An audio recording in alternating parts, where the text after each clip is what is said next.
چاہے پنجابی سندھی بلوچ کوئی بھی ہو، اس کی زندگی بہتر ہوگی اور چیزیں بہتری کی طرف چلیں گی. مجھے سننے کو ملتا ہے جیسے مثال کے طور پر کہ ایم کیو ایم بڑی ظالم ہے، اس نے لیاقت آباد میں ایک پختون کی دکان جلا دی.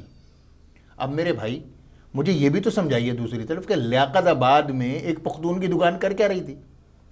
پچھلے 20 سال سے ایک پختون کی دکان وہاں پر موجود ہے، کبھی کوئی جھگڑا نہیں ہوا، کبھی کوئی مسئلہ نہیں ہوا، وہاں وہ سکون سے اپنا کاروبار کر رہا ہے.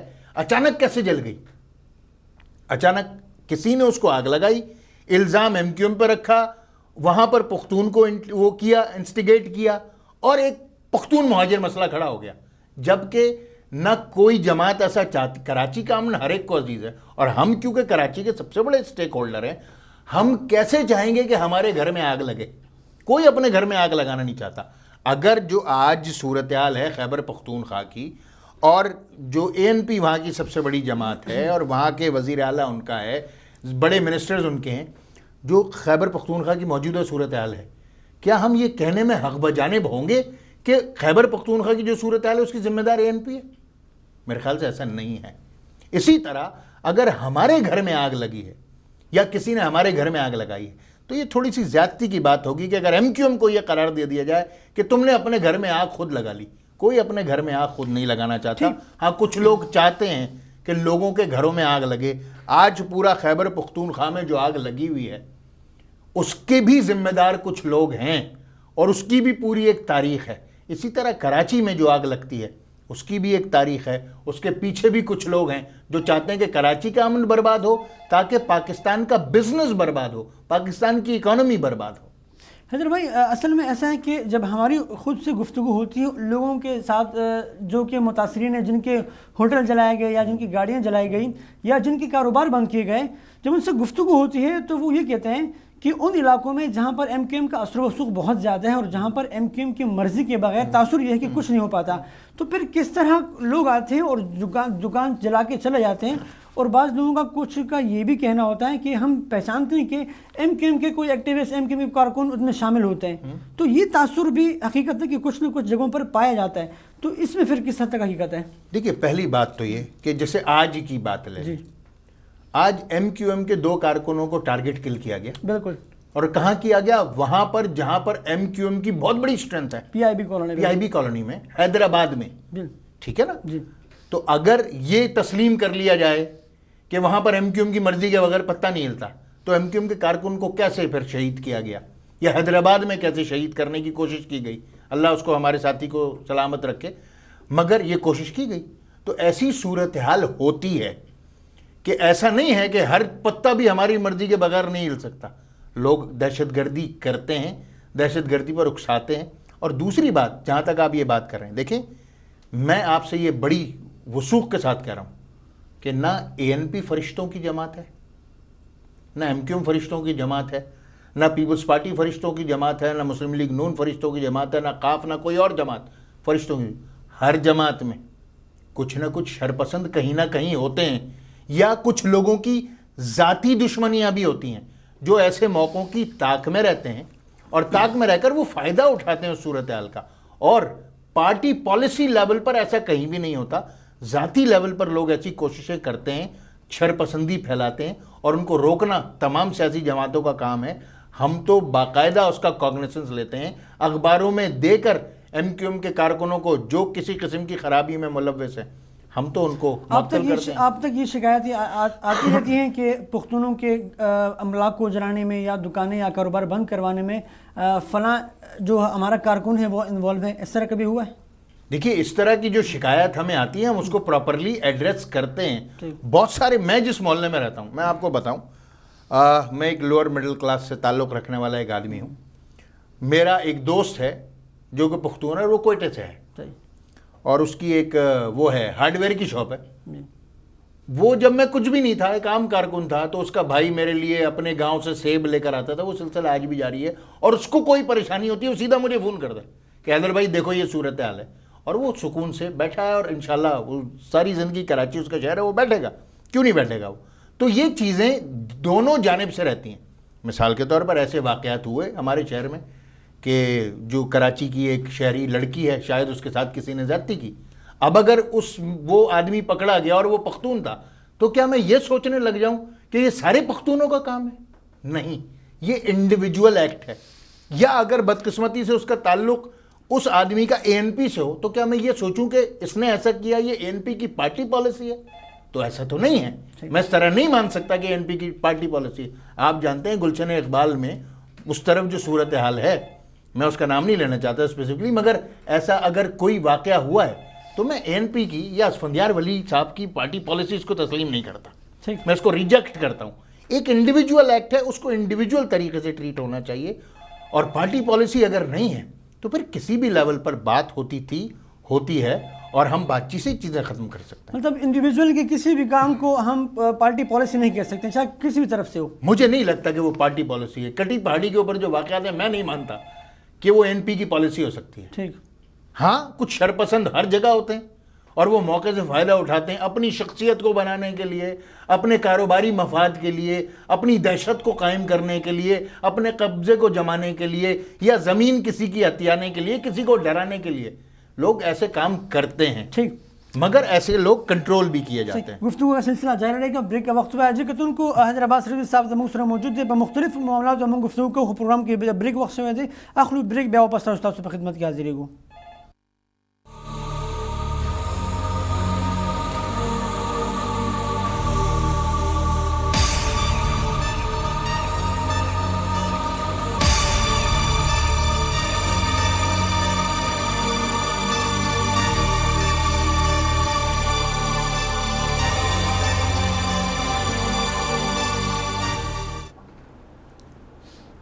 کتونکو پروگرام کې بیرته هرکلی زموږ سره د ایم کیو ایم مشر حیدرآباد رضوی ناست دی. په مختلفو امور باندې موږ د هغوی سره گفتگو کوو. تاسو کالز به موږ اخلو، خو لږ شان د گفتگو نه پس ملګرو تاسو به هم د هغوی نه که څه پوښتنه کول غواړئ په سیاسي ایشو باندې، پاکستان په ایشو باندې، د کراچۍ په ایشو باندې که تاسو تپوس کول غواړئ نو زموږ میل دلته کې موجود دی. حیدر بھائی ابھی آپ نے کہا کہ ہم نے مکمل ہوم منسٹری کو ایک ریسرچ کر کے دیا اور باقاعدہ انڈیکیٹ کروایا کہ یہ چیزیں ہیں اور یہ عوامل اس میں کار فرمائیں.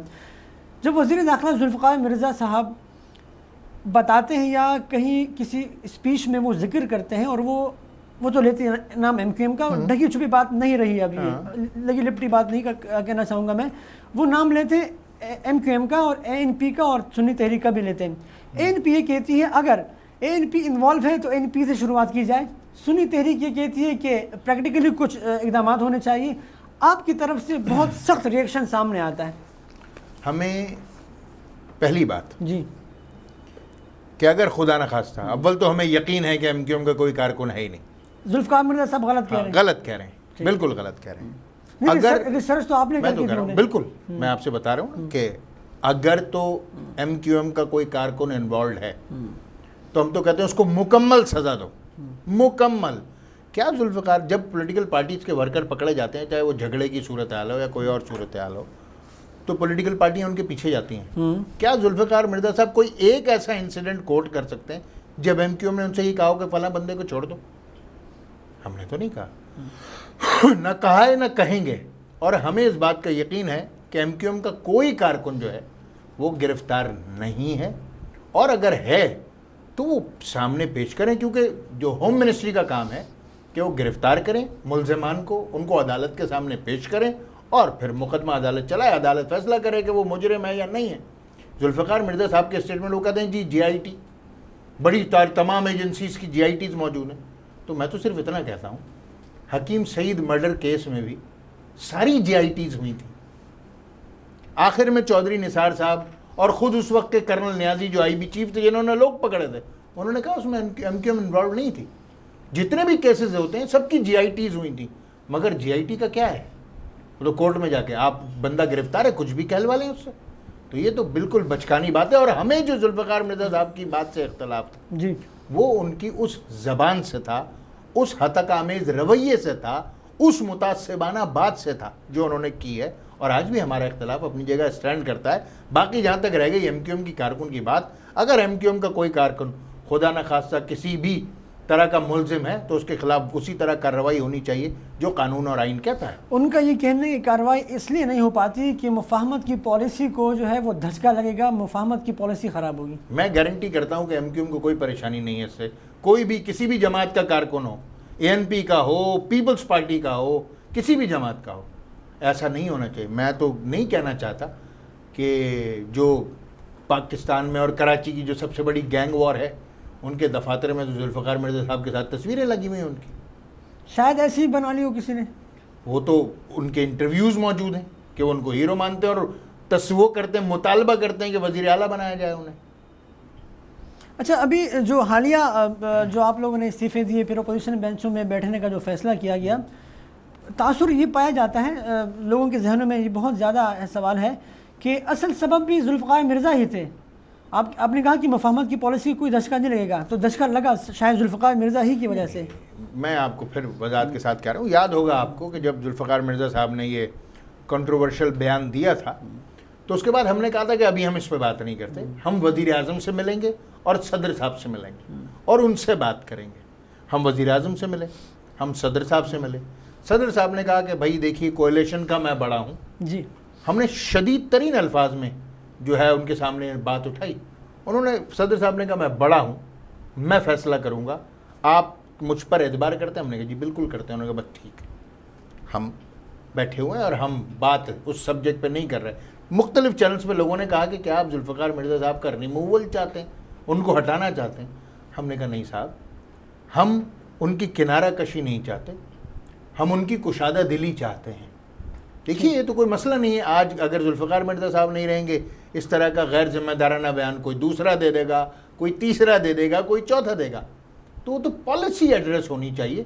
شخصیات, ایک شخص, انفرادیت میرے خیال سے سیاست میں نہیں چل سکتی. ان کا یہ کہنا ہے کہ میں جو اسٹیٹمنٹ دے رہا ہوں یہ میرا ذاتی اسٹیٹمنٹ نہیں ہے, بلکہ مجھے رپورٹیں جو IBA, ISI وغیرہ جتنی بھی ہیں ان کی جانب سے جو رپورٹیں دی گئی ہیں یہ اس بنیاد پر میں کہہ رہا ہوں. میں تو یہی کہتا ہوں نا کہ یہ ساری رپورٹیں تو حکیم سعید مرڈر کیس میں بھی تھیں, مطلب یہ غلط ہوتی ہیں. میں تو یہی کہہ رہا ہوں کہ یہ اب وہ چیلنج ہوتی ہیں کورٹ میں. مطلب کہنے کو تو رپورٹ کوئی بھی دے سکتا ہے, اگر یہ ادارے اس سے مستند ہوتے تو میرے خیال سے ملک کی آج جو صورتحال ہے, داخلی صورتحال, وہ ایسی نہ ہوتی جیسے ہے. مطلب مسئلے کا جڑ جو ہے وہ اداروں کی جو غلط حکمت عملی ہے یا ان کی کارکردگی میں جو غیر سنجیدگی میرے یہ خیال ہے. سے پالیسی لیول پر اس کو ایڈریس کرنا چاہیے پیپلز پارٹی کو, اس ایشو کو, اور اگر کوئی اس طرح کی زبان استعمال کرتا ہے جی اس کو تاکید ہونی چاہیے جی, اور اپنی پالیسی کو ایڈجسٹ اور ایڈریس کرنا چاہیے. ٹھیک ہے. کراچی کے حوالے سے میں چاہوں گا کہ کچھ سوالات اور پھر اس کے بعد ہم مزید جو پاکستان کی سیاست اور جو پشتون بیلٹ ہے اس پہ ہم گفتگو کریں گے. ANP اور MQM کے مابین جو اختلافات بدقسمتی سے آج کل پائے جاتے ہیں یا جو ماضی قریب میں ہم دیکھتے چلے آ رہے ہیں, اس ہی کی وجہ سے کراچی میں عام پختون اور عام اردو بولنے والا وہ سفر کر رہا ہے, اس میں کوئی شک نہیں ہے. کیونکہ کراچی کی سڑکوں پر جو اذیت کا شکار ہوتا ہے وہ جو اسٹیٹمنٹ دے رہے ہوتے ہیں ہمارے پولیٹیشین یا MQM NP کی طرف سے, تو وہ پھر اثر انداز ہوتے ہیں کراچی کی سڑکوں پر. اگر دیکھا جائے ANP ایک لبرل ماڈریٹ جماعت, MQM لبرل ماڈریٹ جماعت, طالبانائزیشن کے خلاف جو آپ کی حکمت عملی بالکل واضح ہے, ANP کی بالکل کلیئر ہے, سب کو پتہ ہے. انتہا پسندانہ سوچ کے خلاف آپ, انتہا پسندانہ سوچ کے خلاف وہ. پختونخوا کے نام پر جو جھگڑا یا جو میں کہوں وہ آپ نے کیپٹن سبزر کے ساتھ مجھے یاد پڑتا ہے قومی اسمبلی میں کیا تھا, شاید ہی بہت کم لوگوں نے ایسا کیا ہو. تو کہیں پر کوئی اختلاف تو ہے نہیں, نہ معاشی اختلاف, نظریاتی طور پر کوئی اختلاف نہیں. تو آخر یہ مطلب عوامل کیا ہے, عناصر میں آپ کون سے بار بار کہہ رہا ہوں کہ کچھ لوگوں کا خواب ہے کہ یہ لبرل ماڈریٹ جو اتحاد ہے یہ ٹوٹنا چاہیے. کچھ لوگ چاہتے ہیں کہ کچھ لوگوں کی وضاحت ہو جائے. آپ دیکھیے نا, ایک بات کو صرف سمجھنے کی کوشش کیجیے. اگر خدا نہ خواستہ کہیں قتل ہوتا ہے تو انویسٹیگیٹنگ ایجنسیز یا جو شخص انویسٹیگیشن کر رہا ہے وہ سب سے پہلے اس کے ذہن میں سوال کیا آتا ہے کہ اس قتل کا فائدہ کس کو ہے, اور وہ پھر وہاں سے ڈھونڈنا شروع کرتا ہے. آپ اس بات کو سوچنے اور سمجھنے کی کوشش کیجئے, بجائے اس کے کہ آپ سارا زور اس پہ لگا دیں کہ میرے منہ سے نکلوا لیں. آپ یہ بھی سوچنے اور سمجھنے کی کوشش کیجئے کہ اگر دو ایسی جماعتیں جن کا نظریاتی طور پر کوئی اختلاف نہیں ہے, اگر ان کو الجھانے کی کوشش کی جا رہی ہے تو فائدہ کس کا ہے؟